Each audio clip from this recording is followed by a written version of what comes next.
नमस्कार, मेरा नाम है मनीष भारती। आज हम ब्रिटेन के सम्राट के राज्याभिषेक पर बात करेंगे। हाल ही में ब्रिटेन के सम्राट चार्ल्स के राजतिलक का आयोजन लंदन के ऐतिहासिक शाही गिरजाघर वेस्टमिंस्टर एबे में संपन्न हुआ। इस समारोह के दौरान सम्राट चार्ल्स और उनकी पत्नी महारानी कैमिला की ताजपोशी की गई। इस कार्यक्रम का नाम ऑपरेशन गोल्डन आर्म रखा गया। बता दें कि ब्रिटेन के सम्राट का राज्याभिषेक एक प्रतीकात्मक धार्मिक समारोह होता है।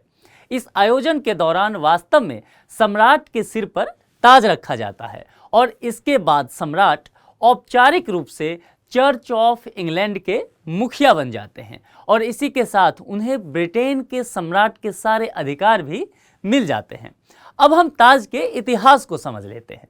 सर्वप्रथम ताज को चार्ल्स द्वितीय के लिए 1661 में तैयार किया गया था। इसका नाम एंग्लो सैक्सन राजा और संत एडवर्ड द कन्फेसर के नाम पर रखा गया है।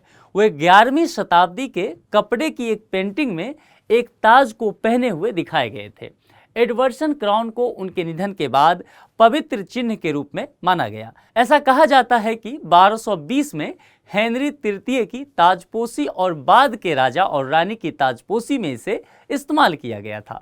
17वीं शताब्दी में चार्ल्स प्रथम की हत्या के बाद ओलिवर क्रॉमवेल के कार्यकाल के दौरान इस ताज को अन्य शाही चिन्हों के साथ गला दिया गया। क्रॉमवेल के निधन के बाद राजशाही का दौर लौट आया और किंग चार्ल्स द्वितीय ने शाही ताज और एडवर्ड्स क्राउन समेत कई अन्य शाही आभूषण दोबारा बनवाए। ऐसा माना जाता है कि एडवर्ड के ताज में बहुत ही कम रत्न जड़े हुए थे, लेकिन चार्ल्स द्वितीय ने अपने ताज में हीरे और रंग बिरंगे रत्न लगवाए थे। शाही आभूषण इतिहासकार एना की के अनुसार इन्हें खास तौर पर एक निजी बैंकर और ज्वेलर रॉबर्ट वाइनर से करीब 500 पाउंड में लिया गया था।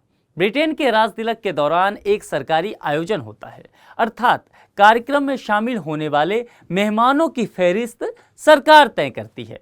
शाही परिवार के अलावा ब्रिटेन के प्रधानमंत्री, संसद के दोनों सदन के सदस्यों, राज्याध्यक्षों और दुनिया भर के अन्य शाही परिवारों के सदस्यों को इस कार्यक्रम में शामिल होने का निमंत्रण दिया जाता है। इसके अलावा राज्याभिषेक के कार्यक्रम में अमेरिका के राष्ट्रपति जो बाइडेन के जगह उनकी पत्नी जी बाइडेन और 850 सामुदायिक प्रतिनिधियों को भी आमंत्रित किया गया। 1000 वर्ष से चल रही यह प्रक्रिया ब्रिटेन के सम्राट का राज्याभिषेक अब यूरोप में एकमात्र ऐसा समारोह है जो अभी तक जारी है। वर्ष 1953 में महारानी एलिजाबेथ की ताजपोशी के तुलना में सम्राट चार्ल्स के राज्याभिषेक का कार्यक्रम छोटा और कम समय में संपन्न हुआ। महारानी एलिजाबेथ की तुलना में इस ताजपोशी में अन्य धार्मिक प्रतिनिधियों की नुमाइंदगी भी अधिक था। राज्याभिषेक के जुलूस के बारे में भी यह अंदाजा लगाया जा रहा है कि वो पिछली बार की तुलना में कम तड़क भड़क वाला था।